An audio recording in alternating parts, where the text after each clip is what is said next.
وبيبدأ أحداث فيلمنا النهاردة وبتكون مع اتنين من عصابة وبيخططوا إن هم يسرقوا متجر كبير من الألماس. وبعدها بتظهر واحدة اسمها داريا واللي بتدخل محل جارنز انترناشونال للألماس وبتحاول إنها تشوش على مراقب الكاميرات علشان زميلها فايت يقدر إن هو يكسر جزء من الأوضة ويحاول إن هو يدخل لها من غير ما هو ياخد باله، ولكنها ما قدرتش إنها تشتت انتباهه، وعلشان كده قررت إنها تدخل العصابة جوه وتخلي زميلهم تومي يروح له. وفعلا بيقدر تومي إن هو يتعرف عليه وبيعرف إن اسمه دوجلاس وبيحاول ان هو يشدته عن الكاميرات لحد ما فايت قدر ان هو يدخل الاوضه وبيقف ورا الكاميرا وبيصور نفس الصوره اللي بتصورها كاميرا المراقبه بكاميرا تانية، وبعدين بيعلقها على كاميرا المراقبه علشان يقدروا ان هم يتحركوا براحتهم في الاوضه من غير ما المراقب ياخد باله ان في حد اساسا في الاوضه. وفي نفس الوقت ده بيظهر واحد اسمه سو وبيطلع فوق عماره كبيره وبيبدا ان هو ينزل دور دور وهو ماسك بايده حافه المبنى لحد ما بيدخل اوضه واحد وبيساله عن الاحجار، ولكنه في الاوضه بيرفض انه يقول له وبيحاول يضربه، لكن سو بيكون قوي جدا وبيضربه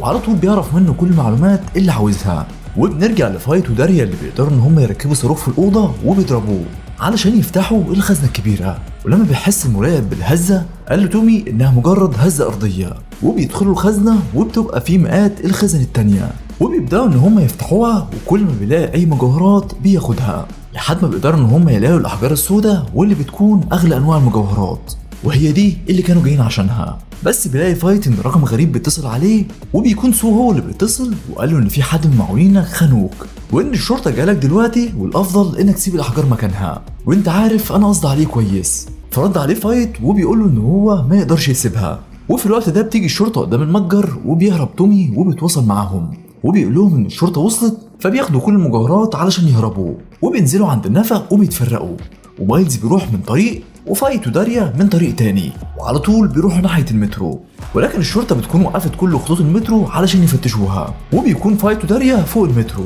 والشرطه بيفتشوا كل المترو ولكن محدش فيهم بياخد باله منهم. ومايلز بيقابل سو اللي بيقول له فين الاحجار، ولكن مايلز بيرفض ان هو يديها له، فسو بيضربوه وبياخد منه الشنطه وبيمشي، ولكن لما بيركب العربيه بيجي يشوف المجوهرات ولكن بيلاقيها كلها الماس وبيتضايق وبيبقى واضح ان الاحجار السوداء هي اغلى بكتير. وبعدها بيروح سوق المتجر الالماس ومعاه الالماس وبيسلمه الشرطه، وبيجي واحد اسمه لينج واللي بيكون هو اساسا صاحب الاحجار وبيقول للمساعده بتاعته انها تعرفه كل حاجه عن عمليه السرقه وانها تحاول تجيب له اللي سرقوهم. وبعدها بيروح فايت لواحد اسمه ارتش واللي بيكون تاجر اسلحه كبير جدا ومجوهرات، وعلى طول بيسلمه الاحجار السوداء وبيقول له ان هو يحاول انه يعرف قيمتهم. ولما بيرجع الفندق بيلاقي اتنين من رجالته مقتولين وبيلاقي سو قاعد مستنيه، ولكنه بيقول له مش هو اللي قتلهم وانه جه لقاهم كده، وبيساله عن الاحجار ولكنه قال له انه مش هيديهم لحد. وجاله تليفون ولما بيرد بيلاقي ان هو السيد لينج واللي بيهدده انه لازم يرجع الاحجار، ولكن فايت بيصمم ان هو عرضهم للبيع ولو عايزهم بيديله فيهم سعر ومبروكين عليه. وبعدها بيسيب سو وبيمشي بعد ما قال له ان هو ينسى انه ياخد الاحجار منه، وبعد ما خرج من الفندق ومشي لقى عربيه بتجري وراه فدخل في شوارع ضيقه وبدا ان هو يهجم عليهم، ولكن قدروا ان هم يهددوا بالمسدس وقالوا له ان هم عاوزين منه الالماس الاسود، لكنه قال لهم ان الطريقه دي مش هتنفع معاه ولو عاوزين الالماس الاسود فعلا لازم يقدموا له سعر، ولكنهم ما جابش معاهم الكلام ده وقرروا ان هم يهددوا بالقتل. وفي الوقت ده بيظهر سو وبيضرب واحد فيهم وبيقدر فايت ان هو يخرج من العربيه ويضرب التاني لحد ما خرج عليهم اتنين من الكلاب وجري وراهم كلاب، لكن قدروا ان هم يحبسوهم في العربيه. وبيجي اتصال لفايت من ارتش واللي بيقول له انه لازم يجيله حالا، ولما راح له عرف منه لما عرض الالماس الاسود للبيع جاله عصابه وهددوه بالقتل لو مش اداهم الماس الاسود، فاضطر ان هو يسلمهم ليهم. وبيعرف فايت ان الوحيد اللي بيقدر يعمل كده في المدينه وهو تشامبرز، وبيساله سو مين تشامبرز ده وقال له انه اخطر واحد في المدينه واللي بيكون معاه اسلحه متطوره جدا وجيش من البشر. وبيجي له اتصال تاني من لينج واللي بيسمعه صوت بنته بعد ما خطفها وبيقول له ان هو عاوز الالماس مقابل بنته، وبيقول له ادينه الراجل الصيني اللي جنبك وبيكلمه بالصيني، وفايت ما بيفهمش هو بيقول له ايه، وبعد ما بيخلص المكالمه بيقول له اني قلت له ان الالماس معايا ومش هديهوله وده اللي هيخلي حياه بنتك في امان لاطول فتره ممكنه، وعرض عليه كمان ان هما يشتغلوا سوا علشان يرجعوا الالماس علشان يرجع بنته وهو ياخد الالماس. وبيضطر فايت انه يوافق، واللي بيروح فايت وسو لتشامبرز واللي بيكون مسجون، ولكن رجالته بتعمل العمليات اللي بيؤمر بيها وهو جوه السجن.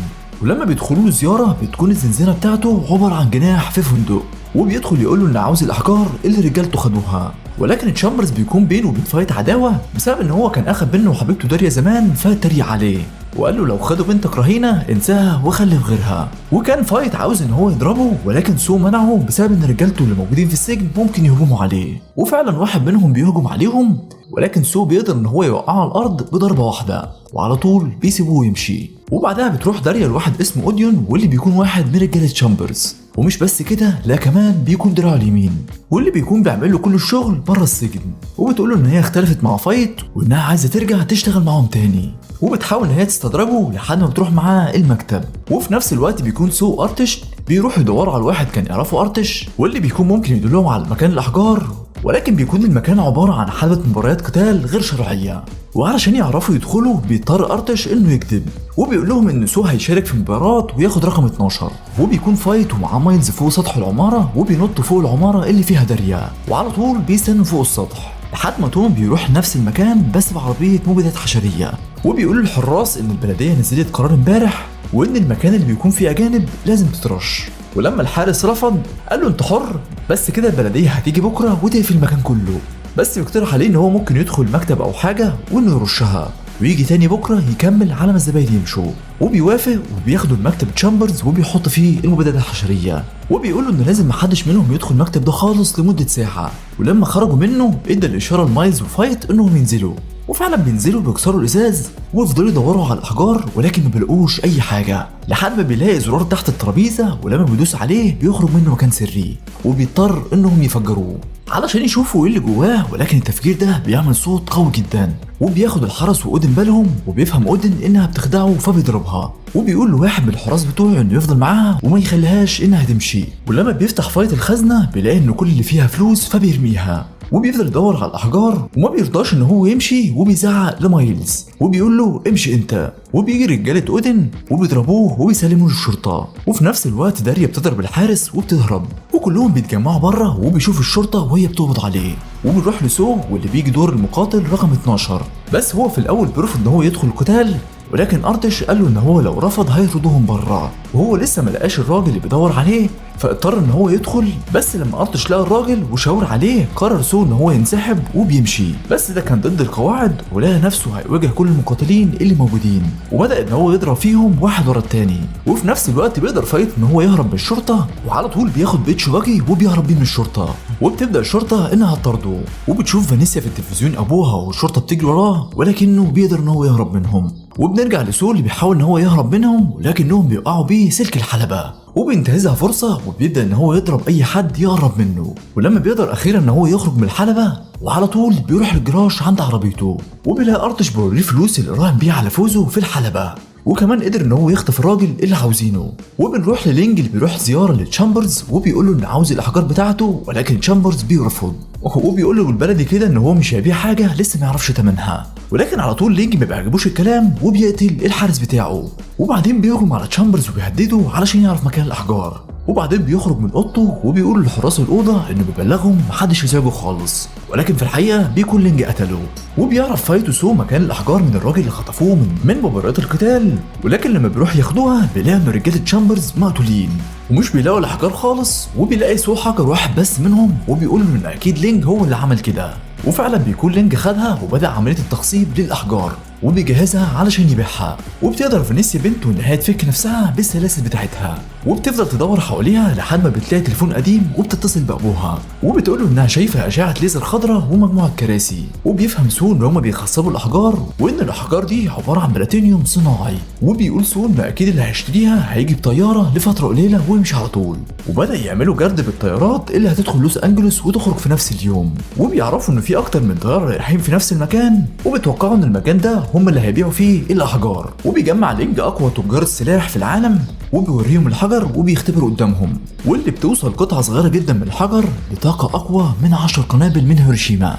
وبيبدا المزاد بالمليون لل5 احجار، وبيوصل المزاد ده لاكتر من 10 مليون دولار ل5 احجار. ولكن في الوقت ده بيكون وصل فايت ورجالته وقرروا الهجوم، وبيبدا الهجوم تومي وارتش وبيدخل عليهم بدبابه. وفي نفس الوقت ده بتهرب فانيسيا وبتخرج بره المصنع، واللي بيكون في واحد من الحرس بيجي وراها وبيبداوا يضربوا النار على بعض جوه المصنع. وبيهرب لينج بالاحجار ومعاه المساعده بتاعته لحد ما بيقابل سو، وبيسيبهم لينج وبيمشي وبيخلي مساعدته انها تعطله. ولكن ارتش وتومي بيمنعوا لينج ان هو يهرب وراحوا ناحيته بالدبابه لحد ما لينج هرب منهم، ولكنهم بيدوسوا عليها. وبتيجي داريا لسو وبتقول له روح انت الحق لينج وهي هتتصرف مع المساعده بتاعته. وبيروح لينج يضرب واحد من تجار المخدرات وبياخد طيارته، وبيهدد الطيار انه لازم يتحرك. وبيجري سو وراه وبيتعلق في العجله بتاعت الطياره، ولكن الطيار بدا انه يسحب العجل لجوه. فبيقول له تومي ان هو يضرب الطياره بسرعه وبيسيب العجله، وعلى طول الدبابه بتضرب الطياره وبتوقعها وعلى طول بتنفجر. ولكن لينج بيقدر ان هو يخرج منها في اخر لحظه. وبنروح تاني لفانيسيا واللي الحارس بيمسكها، ولكن فايت بيكون وصل لها وقدر ان هو يضرب الحارس وانقذ بنته. وبنروح لسو واللي قال لينج ان هو خاين لما سرق احجار تايوان، وكمان هرب بيها علشان يبيعها وانه عار على شرطه تايوان. وبعدها بيضربه وبيحط الجزء التجريبي من الحجاره فوقه وبيخليه يبلعها، وعلى طول بياخد بقى الحجار منه وبتتفاعل الحجاره مع جسمه وبتخليه يتحلل في لحظات وبيموت موته شنيعه. وبعدها بتيجي عربات المطافي والشرطه وبتجمعوا كلهم وبيتفقوا ان الاحجار دي هيتم اعدامها علشان ما حدش يستخدمها في اسلحه وتدمر العالم. وبكده يكون فيلمنا خلص. وعجبك الفيلم ما تنساش تدوس لايك وتعمل سبسكرايب علشان يوصلك كل فيلم جديد. لو حبيت تسمع اي ملخصات اكتب فيلم تشوب على اليوتيوب وهيطلع لك كل ملخصاتنا. وسلام.